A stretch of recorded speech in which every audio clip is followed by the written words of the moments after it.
Sportscast, September 1st, 2020. If you haven't yet, please subscribe in all our channels, Periscope, iTunes. And if you're in iTunes, please leave a rating and review. It will help us out tremendously. And of course, visit us on thesportscast.net, thesportscast.net for the latest and greatest. This episode is brought to you by Insta Bible app. You can download the Insta Bible app on the iOS App Store.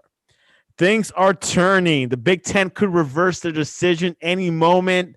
The NFL comes back in a week. Leonard Fournette was drafted about 3 years ago. Now he has no team, requesting his $4 million back. And we got two guests tonight, contributors Justin Riley, Stephen Smith. Welcome to the Sportscast. Hey, good evening, Santiago. Hey, Steve. Santiago the Great. Santiago the So football season is underway. Well, not underway. Yes, it is underway. College football is definitely underway. NFL has just got done with their training camps. Things are just going with that. But let's go into Alabama update. Stephen, give us an update. What's going on in Tuscaloosa?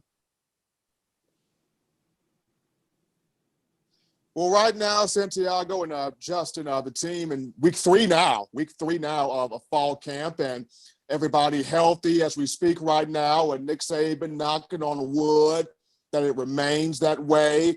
The new start back in March have both done a great job coming from Indiana University, but the Tide had its first scrimmage on last week at Bryant-Denny, a first live action scrimmage, and among the notes that were given to me by different people around the program, first guy that really stood out was Mac Jones. I mean, how about Mac Jones at the first scrimmage? This scrimmage was set up for the defense to have an offense was going to run. But even with that, Jones, cool, composed in the pocket, had pressure all in his grill the entire scrimmage and still threw for 3 touchdowns. One went to John Mechie, one went to Najee Harris, one went to Jaleel Billingsley at tight end. So there we see, Jones calm, cool, collected under pressure. Bryce Young did not scrimmage on over the weekend, was a little bit sickly, but he's back at practice today. So he was back at practice today, was one Bryce Young. But Mac Jones did well in the first scrimmage. Running backs, all the running backs did well. Najee had a great day. Trey Sanders, Brian Robinson. Jace McClellan has an absolute gear to him. But the guy that stole the show as a freshman, Roydell Williams, not just a speed guy, freshman running backs to be able to pass block. So he was able to do that very well. The wide receivers, it's going to be wide receiver by committee behind Waddle and Devontae Smith. John Mechie did some great things. Javon Baker looked good. Slade Bolden had some good catches out there. So it's going to be kind of, wide receiver by committee behind Smitty and Waddle. I had a guy that was literally stuttering on the phone with me for about 10 minutes. I had to get him to calm down. But once he stopped stuttering, he was like, Steven, this pass rush at Alabama, oh my God, it's back. And I was like, dude, explain to me what you're talking about here. So he's like, the freshman linebackers, Will Anderson and Drew Sanders, they were hitting the pocket all scrimmage long. I was told Will Anderson had between 3 to 5 sacks. Drew Sanders was flying everywhere like a madman with his hair on fire. Dylan Moses, awesome. Christian Harris was everywhere. The defensive front, good luck trying to run on the likes of Barmore, LeBron Ray, and DJ Dale. And, even guys in the secondary stepped up. So the first scrimmage, it kind of looked like 2012 Alabama, where you had the offense move the ball, score some points, but you had a defense that was flying around. Let's talk about the defensive line, Steven. How nasty is it going to be up front? You just mentioned one of our favorites, Christian Barmore. How's LeBron Ray looking right now? Looking like he was never hurt last year, Justin. Back healthy from the foot. He changed his jersey, so he's now gone from number 89 to number 18. 18 was his high school number. Yeah, I saw that. At James Clemens High in Madison, Alabama. So he switched his number, but I mean, exploding out of his hips. Foot looks really good. Quickness is there. Speed is there. Agility's there. LeBron Ray is back to 100%. And one of the things he talked about was the love he has for Freddie Roach. Freddie Roach has come in here and he has injected some energy, some fire, some personality, some no nonsense. He has come in here and he has injected some Bama principles into this defensive line. Now, of course, we know Freddie Roach is from the state. He played inside linebacker for the Tide from 01 to 05. So Freddie knows what it is. And to have him back in here, Coach Saban talked about it. His personality, it fits the chemistry with this defensive staff. Everybody has come around Coach Roach, and they love this dude. And he wants nothing. He wants nothing less than these guys being dominant in the trenches. Steven, any of the new guys that have been impressing during this training camp? Definitely. Just going back to the freshman linebackers, Will Anderson and Drew Sanders, those two. Yeah. In the secondary, Brian Branch and Malachi Moore. Both of those two playing the star position in nickel. Brian Branch, the first team in nickel. The guys got Minkah Fitzpatrick type of tendencies. He is a highlight safety, Brian Branch is, and they love him already. Where Malachi Moore is concerned, probably not the highlight safety that Brian Branch is, but Malachi, to me, is the black version of Vinny Sunseri. And that's high praise. That right there. Because Vinny, people forget, when Vinny was here, Vinny was smart, instinctive, intelligent, thumper, could lay the wood, knew where everybody was supposed to be at, knew all the roles of the secondary, and could make plays on top of that. If people forget the 2013 season, Vinny pick 6 against Virginia Tech, pick 6 against Texas A&M and Johnny Football. And if he doesn't get hurt, that team wins a national championship in 2013. So I kind of equate Malachi to that role. But Malachi, to me, is the black Vinny Sunseri. I mean, I was told that there was a play at the scrimmage where Mac Jones throws a pass to Miller Forrestall, and Forrestall tries to turn upfield at tight end. Malachi Moore comes running downhill, bad intentions, and just laid Forrestall to the ground. Man, that is just incredible praise right there. Because like you said, man, Vinny Sunseri, that's a guy that it looked like he was trying out for the WWE every single play. And for to hear that about man, Malachi, he was trying out for MMA. He was trying out for MMA. Yeah, he was. And just go with physicality, man. I had this feeling. You talked about Drew Sanders earlier.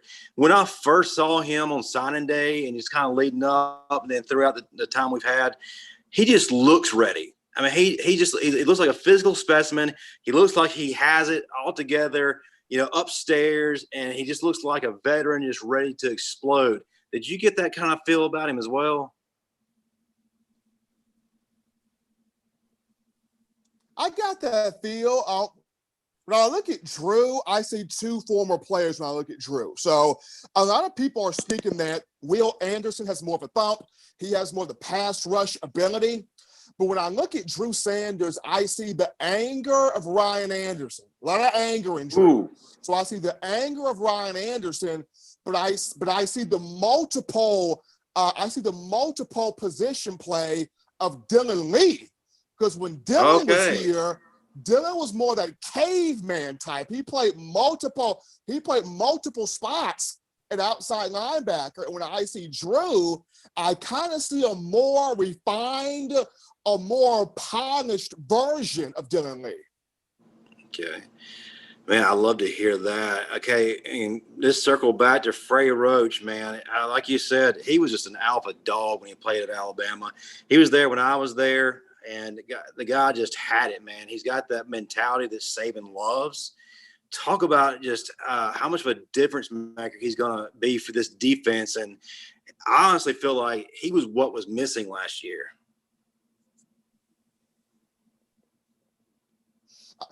Justin, he absolutely was. And just to me, you look at Coach Roach in here and the depth that you have on this line. We're talking 3 and 4 deep. The depth that you have on this line, this could be a team right here defensively that could get 60 sacks. 60 sacks for this team is not out of the realm of possibility because you have a bunch of players that are really hungry, that are gung-ho about, we did not finish the right way last year. We have not finished the right way the last 2 years. And part of that is you didn't have the right personalities in the room, players as well as coaches. Players in terms of, guys not taking the practices seriously, guys, taking plays off, guys not working hard enough, guys not having those leadership traits to where when you walk into the Mal Moore Players Complex or you walk into Bryant-Denny, there are certain terms, there are certain words on the wall that were the core principles, the core values of Alabama football. You walk in, you see words like energy and effort and toughness and commitment and pride and all these words on the wall that embody what Alabama football is. And for most of the time, much of the time the last 2 years, you have not seen those core values be brought to fruition. So now with the Freddie Roach in here, with a lot of those personalities in terms of players out of the room, and you have more guys that want to see those core values demonstrated in the room, this season for this defense, it is not out of the realm of possibility to see 60 sacks. I mean, we saw 54 sacks in 2016. So seeing 60 this year, definitely not out of the realm of possibility. So, Steven, how would you rate this team? How's it looking like? Of course, they have a tough schedule this upcoming season, but what are your predictions for Alabama with this season coming up? With this season coming up, Santiago, and I have been back and forth with a lot of people on this because you look at ESPN and their FPI, their Football Power Index, it's got Bama winning 9 games out of 10. And though a loss could come from anybody, it's tough to kind of pinpoint where the loss could come from because you've got Texas A&M on the schedule where the main question is, Kellen Mond, right? Can he take that next step? What is hindering Kellen Mond from taking that next step as a quarterback? So that's the question with A&M. With Ole Miss, we know what Lane Kiffin can do offensively, and he's got a lot of offensive pieces, but defensively, what is Ole Miss? Because we really don't quite know. With Georgia, Kirby Smart sounded very concerned after the Bulldogs' first scrimmage. He sounded concerned with his offense, and after his first team defensive unit, he sounds concerned the guys after those players. When you look at LSU, it seems like they're losing everything but the kitchen sink. I mean, every single second a player is opting out from playing at LSU. So you're trying to figure out, can Ed Ogeron field a team in the upcoming season? So it's kind of very difficult here to pinpoint where the loss could come from, especially with what's going on and how healthy Alabama has been, how hungry Alabama has been. My goodness, Joshua McMillan spoke today, and Joshua McMillan talked about the question that was thrown at him was, Josh, how difficult was the decision for you to come back for your 6th year? He was like, what difficulty? It wasn't difficult at all. I got a bad taste in my mouth from what happened last year. Like, that's not how we finish. That's not how Alabama football is. He was like, guys, like I was here in 2015 when we had killers like Reggie Ragland and Reuben Foster and all of those guys. And with them, it was like, we don't end the season without a championship. So, I mean, with that being said, these guys hungry for, a championship in the upcoming season. It seems like we got Jalston Fowler on. Justin, welcome to the Sportscast. Hey, Jalston. What's going on? What's going on over there, man? What are you wearing? Just finished practicing, man. How was it? Yeah, tell us how the team's looking this year. Pretty decent. Hey, we just got to put the pieces together, man. Right now, we just got to put everything together, man. Trying to get everybody to turn into dogs. Jalston, I mean, you got to be like eligible to play high school football.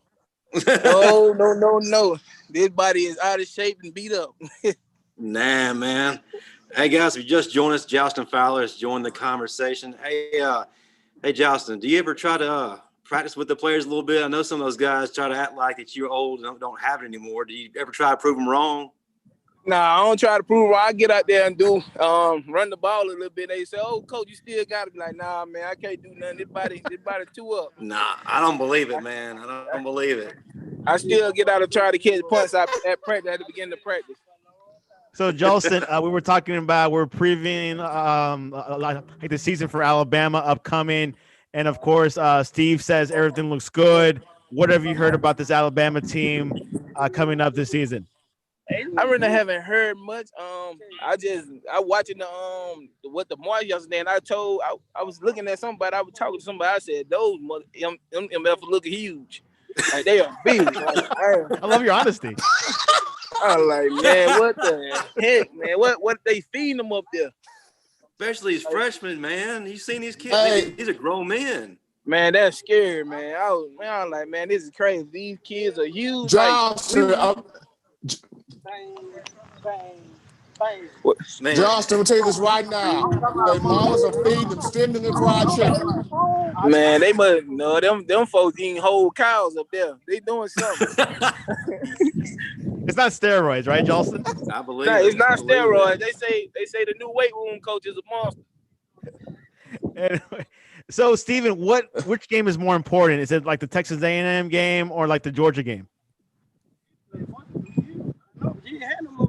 Okay, so right now, I will look at the Georgia game just because of the factors with Kirby coaching the Dogs and Scott Cochran over there now. So I feel like the Georgia game has a bit more anticipation. Oh yeah, I agree. So, what do you feel like the trap game is going to be? You mentioned Texas A&M. You know, if Kellen Mond finally has that year we've all been waiting on, that could be a test for us as well.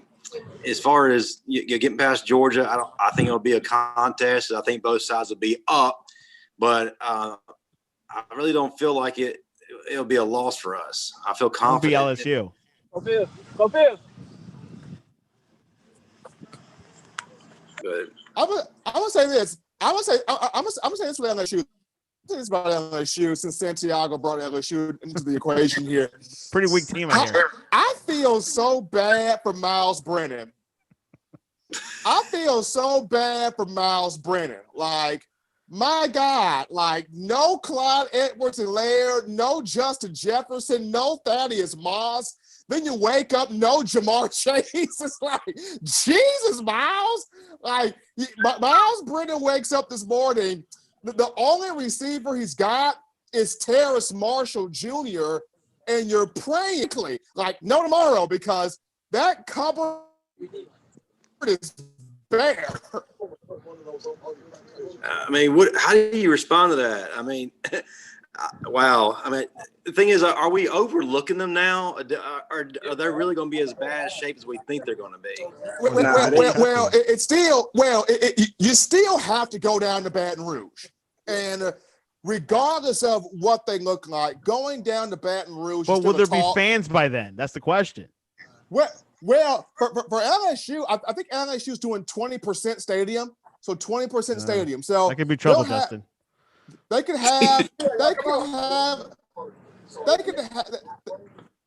have some fans in there, and just going down to LSU, it's still that atmosphere. But so I'm not overlooking them from that perspective. It's just the play on the field.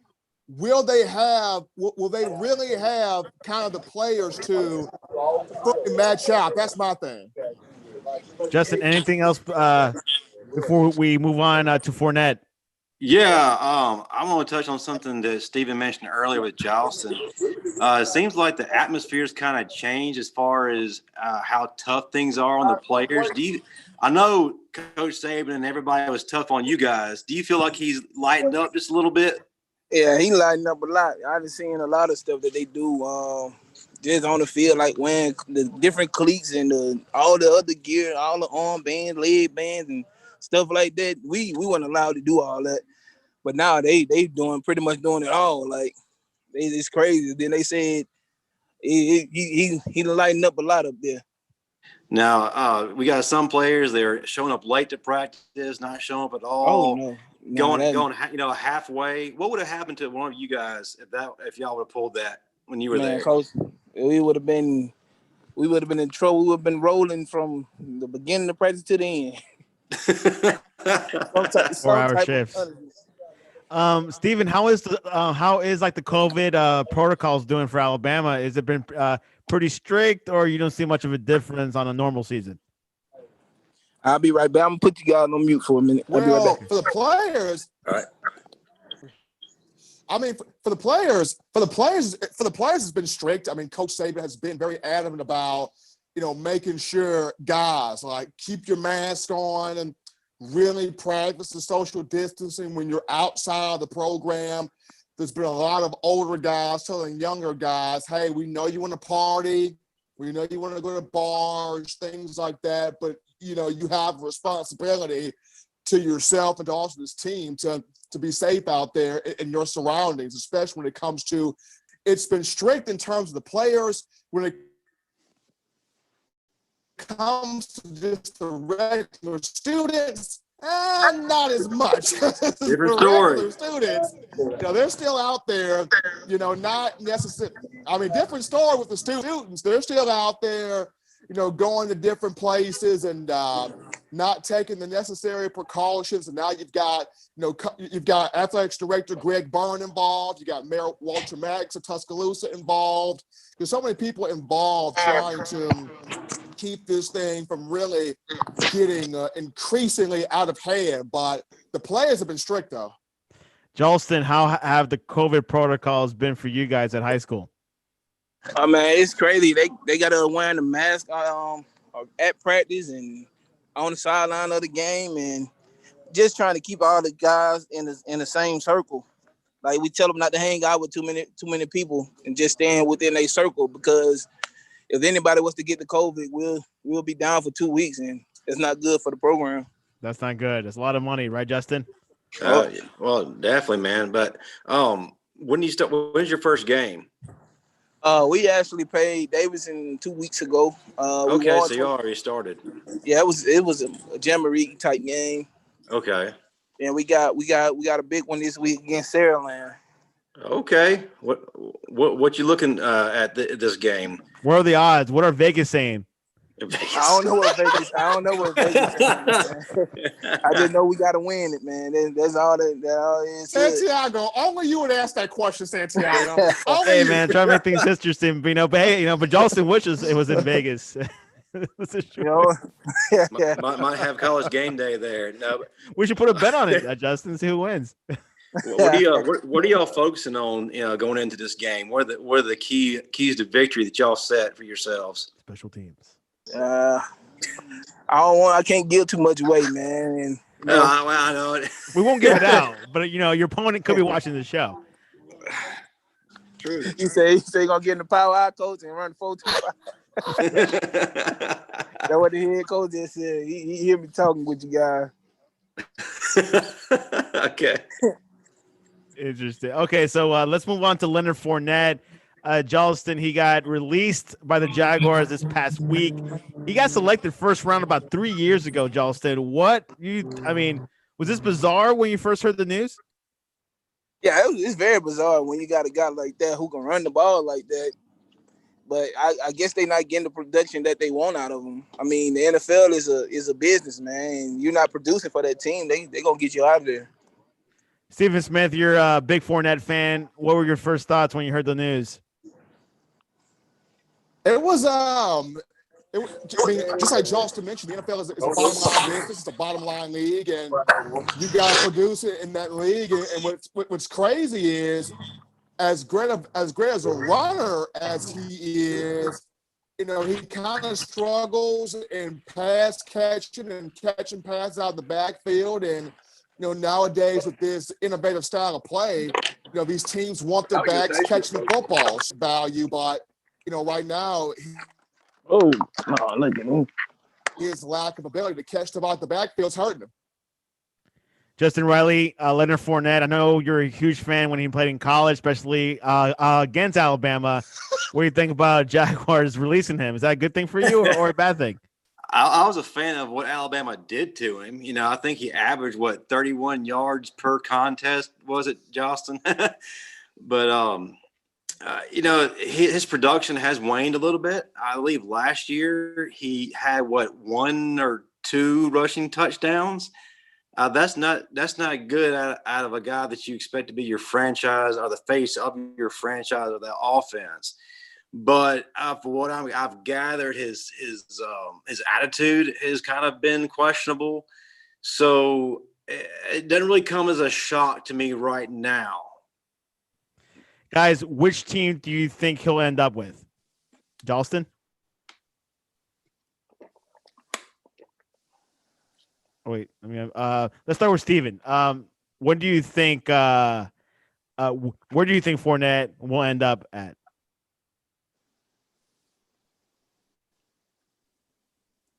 This is so tough, man. This is tough because, golly.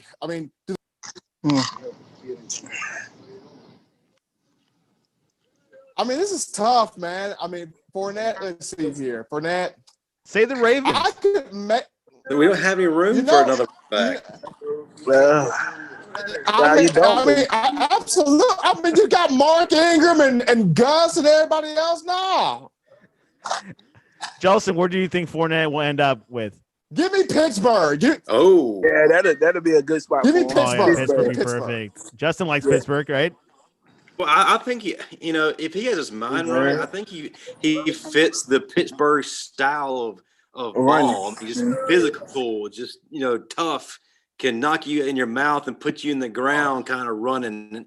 I want to see us get back to that in the NFL, man. I missed that, but yeah, I can see him going there.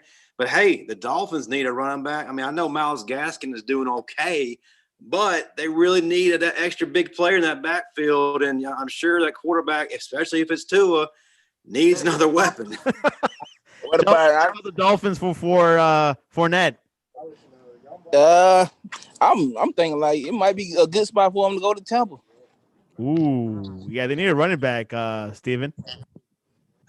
Oh man, Tampa. Ooh. Who did they just get, Justin? They got Shady McCoy out of the assistant. Yeah, they got Shady. They got Shady. Shady old though, man. He came straight from 34. Right? Good point. He is getting up there. Good point. Need somebody to run between the tackles, and I think Fournette can still do that. You think so, Justin? No question. Oh, well, no question. He's still a young guy, man. He's still in his 20s. So, absolutely. Do you think they'll get a good deal out of him, like maybe not paying so high? Oh, that's a good question. I still think he's probably a good value. I don't think he'll get quite as big of a contract as he would want, but I still think he can get a nice payday. Alvin Kamara is negotiating his contract by staying out of practice. Justin, what have you heard lately? Just that, man. He's going to sit until he feels like the money is right and the contract is right. So that's kind of where we're at with him right now. And to be honest with you, I don't feel like this is going to be something that's going to drag out. He's obviously the top player on the Saints offense. They're going to sign him. I'm sure Drew Brees is going to make sure that he is signed. So I don't feel like this will drag out another week. Jalston, should Alvin Kamara stay with the Saints? Oh, yeah. It's the perfect fit for him. He can catch the ball out the backfield, and he got a good line in front of him. They open up holes for him. I think that's the best place for him.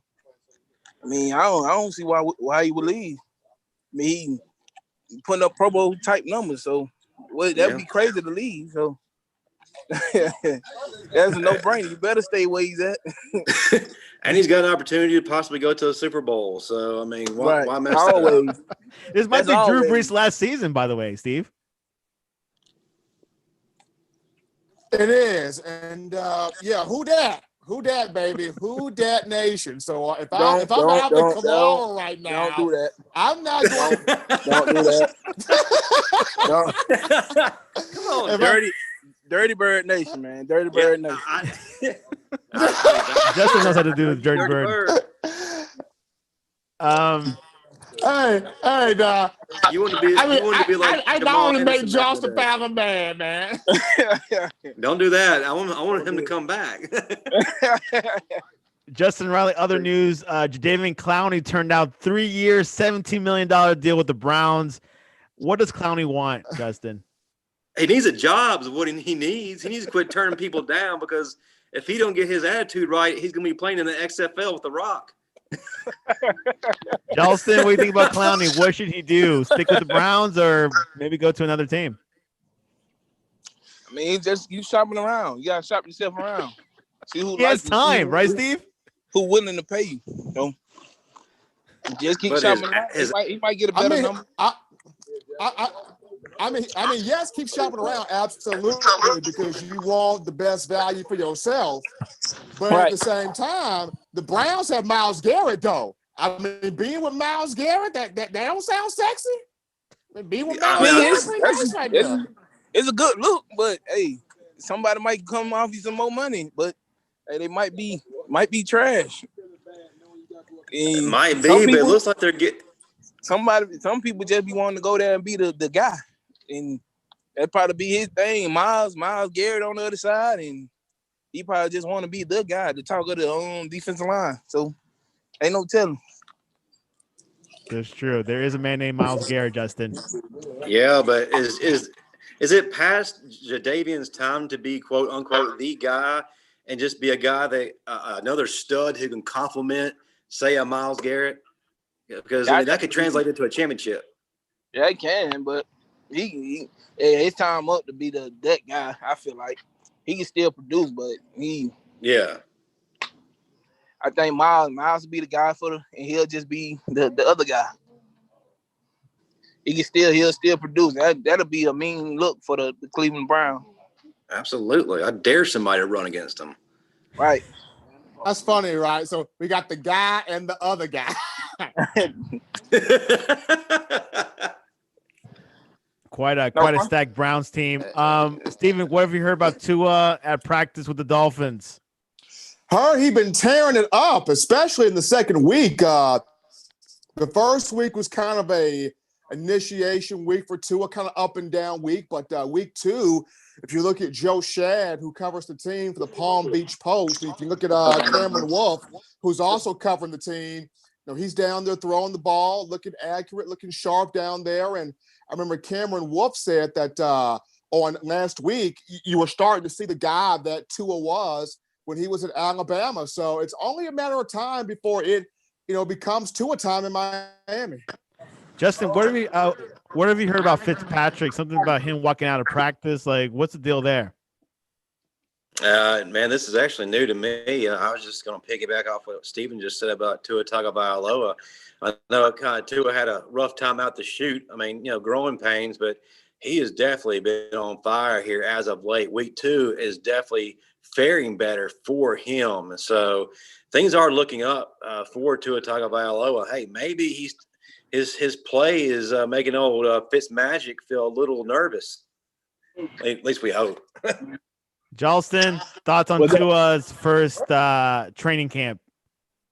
I mean, you gotta work the bugs out. It's the NFL, man. You gotta pay attention to detail, man. Playing in the league is a detailed league, and you just gotta adjust. I mean, it's just the growing pain. So when he get adjusted, I knew once he get adjusted, he gonna be fine. I mean, they drafted him that high for a reason, so. It's coming. He ain't gonna sit down very long. True. How long does it really take to make that adjustment to that level, Jalston, based on your experience? I mean, it didn't take me long because we were pretty much running all the schemes that we ran at Alabama, and pretty much easy to adjust. It just speed up and just really very, very detailed. They want the smallest detail to be. They want it perfect. I mean. I know there ain't no such thing as perfect, but in the league, I know they pretty much want everything perfect. And I just know Tua just being him, just being the leader that he is, I know he was gonna get it together and do what he needed to do to get the job done. You know, so far with the NFL, I have not heard any cases. I think there's been almost zero positives, and I think it's looking good. I mean, people have been worrying about like the whole NFL fantasy. Should I? What if this one player gets sick or something? But do you guys think like the NFL might have this under control, and we may not see any positives this season?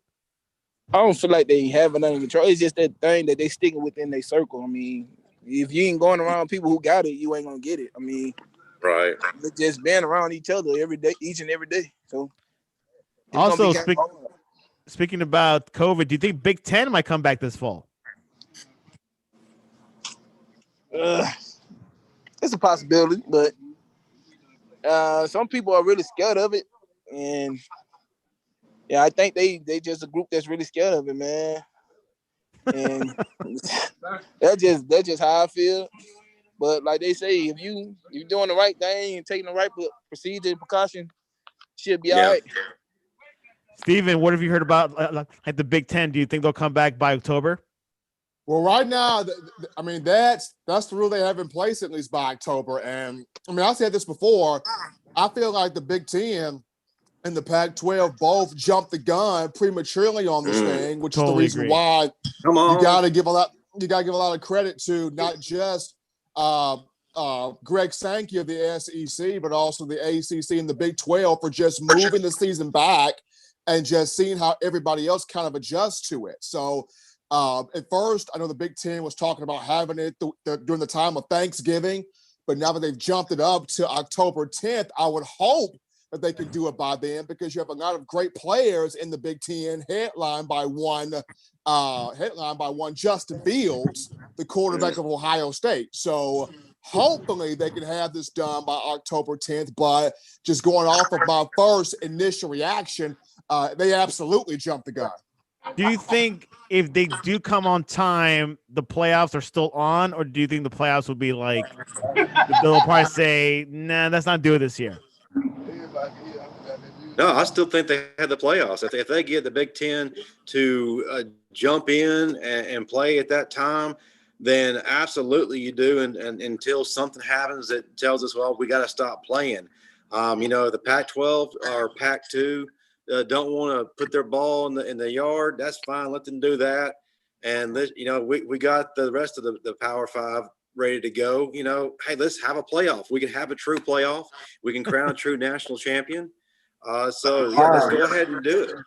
That's gonna be hard, man. Without Ohio State and Michigan and all those big teams like that, I just don't see it, man. I think everybody need to be in, because you want the best of the best in there.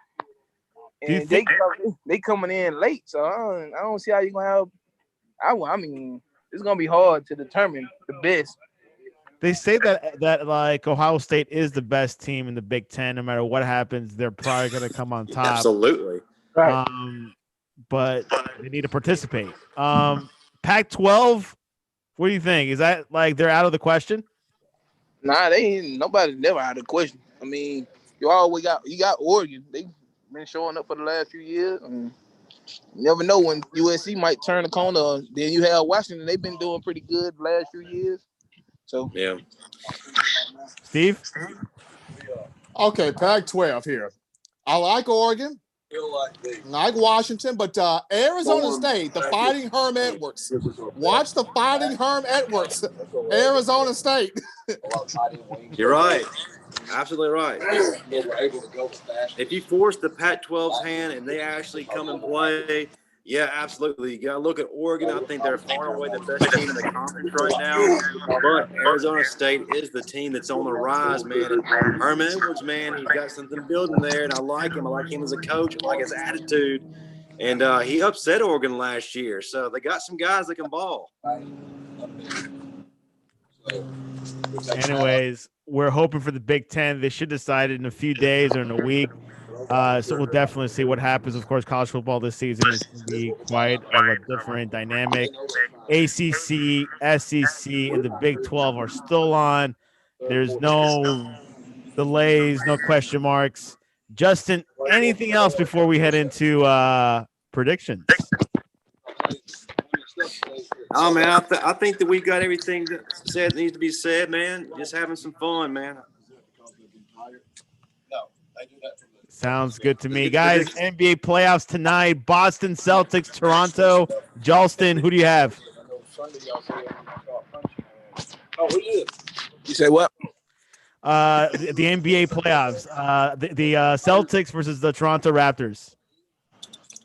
I'm taking the Celtics. Stephen Smith. Oh, Jesus, don't do me like this, man. This is the hard one to pick. Toronto, man. Give me Kyle out. Is Kyle Lowry playing? Is Lowry back? I don't know. But Boston is up 1-0 with the series. But you'll pick Toronto, right? Give me the Raptors with Van Vliet. Raptors. Justin Riley. I'm gonna go with the Raptors too. I think they even this series. I think this series is gonna go back and forth the entire way. So Then I go back to Toronto. They're in Orlando no matter what happens. The Magic Kingdom. And Jalston, Utah versus Denver. Nuggets versus the Jazz. Utah. Steven. Woo, know what? Give me my man, the flying arrow, Jamal Murray, Nuggets. I like him. Justin Riley, who do you got?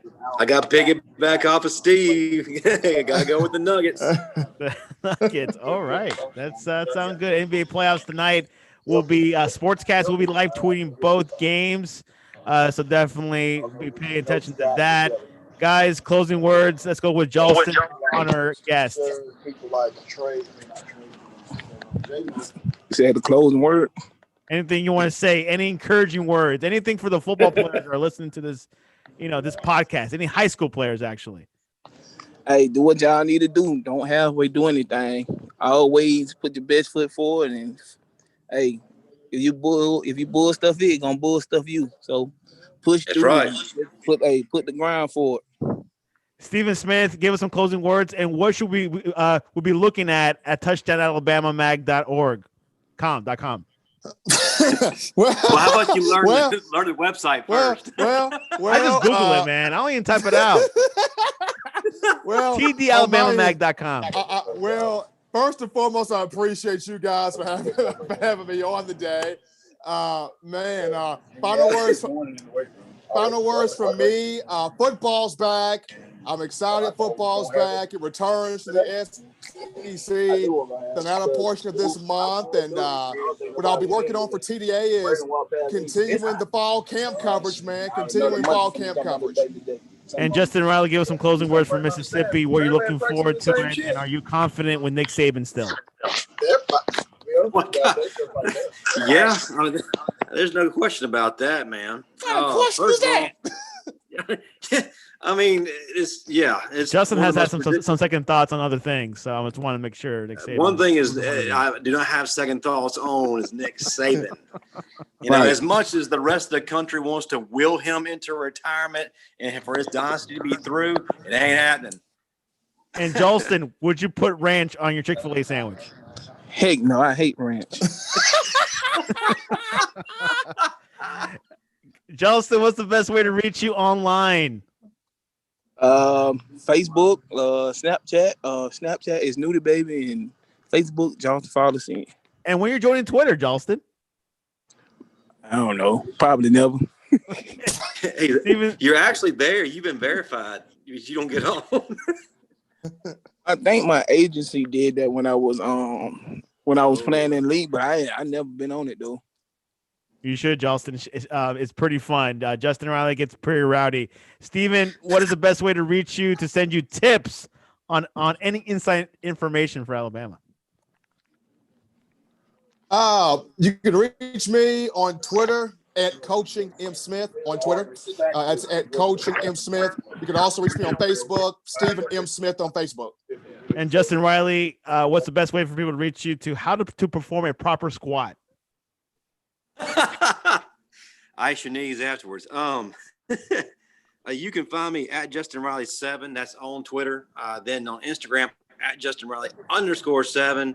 Also, will contribute regularly to the Sportscast on the Twitter and Instagram. That's at the Sportscast1.